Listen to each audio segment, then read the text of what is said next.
नमस्कार, मेरा नाम हिमांशुधन और ये वीडियो है वेरिकोसील के पेशेंट्स के लिए, क्योंकि वेरिकोसील और गर्मियाँ आपस में दुश्मन है एक तरीके से। मान लीजिए अगर गर्मियाँ हैं तो वेरिकोसील के ग्रेड हमेशा बढ़ते हुए दिखाई देते हैं हमें। अगर यहाँ पर आप मेंटेन कर सकते हैं तो कुछ चीज़ें मैं आपको इस वीडियो में बताऊँगा कि आपने उसी लेवल पे मेंटेन कैसे रखना है।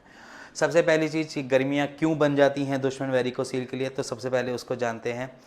आप जैसे मेरी वीडियो अगर पहली देखी हुई है तो उसमें मैंने आपको एक टेम्परेचर का पूरा एक सिनेरियो समझा रखा है कि आपकी बॉडी और आपके टेस्टिस का एक टेम्परेचर अलग अलग तरीके का होता है, जिसकी वजह से वो अपना मेंटेन करते हैं। टेस्टिस अपने अलग तरीके से वर्क करते हैं, आपके स्कॉटम का जो लेवल होता है वो अलग तरीके से टेम्परेचर को मेंटेन करता है और आपकी बॉडी अपनी अलग तरीके से।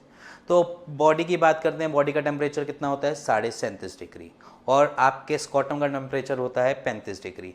जो 2.5 डिग्री का डिफरेंस आता है उसी में ही खेल बाल है, सारी चीज़ें उसी में ही उलझ जाती हैं। अगर आप वेरिकोसील के पेशेंट हैं तो आपका जो ब्लड फ्लो नीचे टेस्टिस की तरफ जा रहा है वो जा रहा है गर्म, क्योंकि वहाँ की वॉल्स जो हैं वो ख़राब हो चुकी हैं, वो ठंडा नहीं कर पा रही उस खून को नीचे ले जाते हुए, जिसकी वजह से आपके स्कॉटम जो आपके बेसिकली जहाँ पर टेस्टिस कैरी होते हैं स्कॉटम लूज़ पड़ जाते हैं। जब आपका स्कॉटम लूज़ पड़ गया वहाँ पर दिक्कत बढ़ गई। वहाँ पर दिक्कत कैसे बढ़ गई? दिक्कत ऐसे बढ़ गई कि आपके टेस्टिस के लोड से और ज़्यादा वेरिकोसील को जगह मिल जाती है और ब्लड फ्लो की जो आपकी डायलेटेड जो आपके वेन्स है वो और मोटी होने के चांसेस ज़्यादा बढ़ जाते हैं, क्योंकि उनको वजन मिल रहा है। किसी भी चीज़ को वजन मिलेगा वो कहीं ना कहीं ब्लड फ्लो को रोकेगा। वहाँ पर दिखाई देता है कि आपका जो नसों का गुच्छा है वो मोटा हो गया है। तो ये सबसे पहला कारण पड़ता है गर्मी और वेरिकोसील के रिगार्डिंग।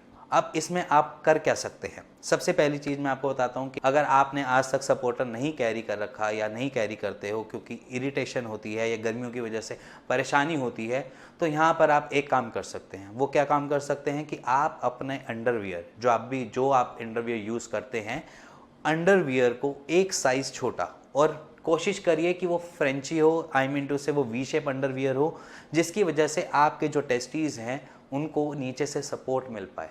अगर नीचे से उनको सपोर्ट मिल गया तो वो ज़्यादा हैंग नहीं करेंगे और ज़्यादा हैंग नहीं करने की वजह से आपके वेरिकोसील के ग्रेड इंक्रीमेंट नहीं होगा, वहाँ पर वो एक स्टॉपेज लग जाएगा।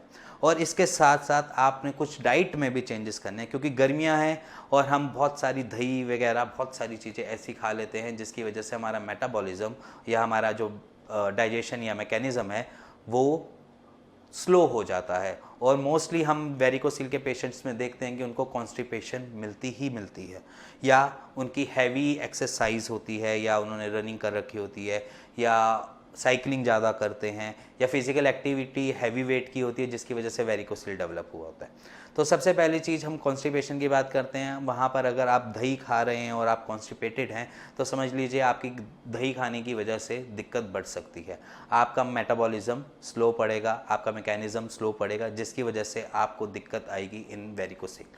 तो अगर आप कॉन्स्टिपेटेड हैं तो अपने आप को एक रात को इसबगोल, जिसे हम कहते हैं इसब भूसी भी कहते हैं, इसबगोल दूध के साथ रात को ले लीजिए और उसको सुबह के टाइम, अगर आप रात के टाइम दूध के साथ लोगे तो सुबह आपका फ्रेश जो आप एज इन स्टूल पास करते हैं तो वो एक सॉफ्ट स्टूल भी होगा और साथ साथ आपको वेरिकोसील से भी राहत मिलेगी, वो ग्रेड बढ़ने नहीं देंगे।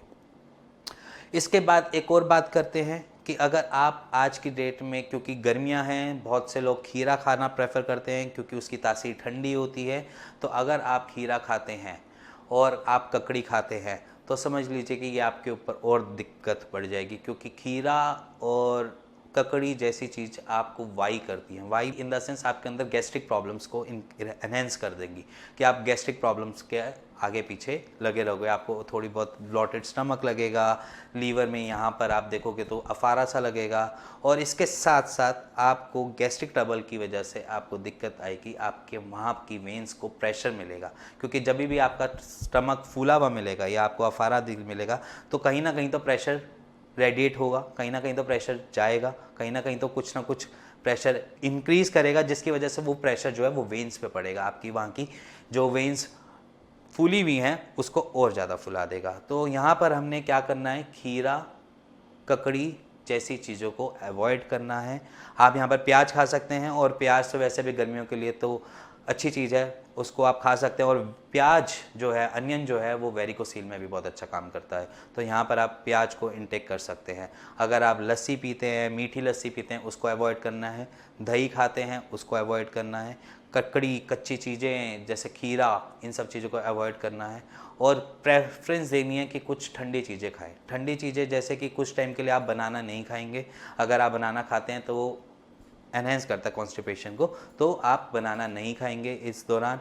और इस दौरान अगर आप आम खाते हैं, आम को भी थोड़ा कम कर दीजिए, क्योंकि यही मौसम है आम खाने का, मैं आपको मना नहीं करूँगा। बट अगर आप आम खाना पसंदीदा है या आपको आम बहुत पसंद है तो उसको थोड़ा कम कर दीजिए, क्योंकि अगर आम आप खाते हैं तो वो आपकी बॉडी में पित्त को एनहेंस करता है, और पित्त वेरिकोसील के लिए सही नहीं है। तो अगर आप आम खाते हैं तो आम को थोड़ी क्वांटिटी कम कर दीजिए। जैसे आप पूरा आम खाते हैं तो उसको आधा आम कर लीजिए, जो आपकी बॉडी के लिए बेटर है। और अगर आप सही में एक वेरिकोसील के डाइट फॉर्मेट देखना चाहते हैं या जानना चाहते हैं, तो आप नीचे दिए हुए नंबर पर राइट सॉल्यूशन ले सकते हैं। और जाते जाते मैं आपको एक और चीज़ बता दूँ, अगर आप खाना दिन में 3 बार खाते हैं, अगर आप उसको थोड़ा थोड़ा करके मल्टीपल टाइम कर दें, यानी से 6 बारी कर दें, तो वो खाना आपके लिए बहुत अच्छा है। क्योंकि जितना टाइम आपकी बॉडी में रहेगा, उतना टाइम आपको जब भूख लगेगी, मतलब मान लीजिए अगर आप एक बारी खाना खा लेते हैं, जैसे ब्रेकफास्ट किया आपने, ब्रेकफास्ट में आपने 2 परांठे खाते हैं, वहाँ पर आपने 1 परांठा खाया, उसके बाद फिर भूख लगे, थोड़ी देर बाद फिर आपने 1 परांठा खा लिया। अगर ऐसी रूटीन में अगर आप खाना खाते हैं तो ये आपकी वेरिकोसील के लिए एक यूज़फुल हो जाएगा। और जहाँ पर जो लोग बहुत मिर्च मसाले खाते हैं उसको भी छोड़ना है। तो अगर आपको ये वीडियो पसंद आई हो तो please like share bell icon दबा दीजिएगा। Thank you and thank you very much.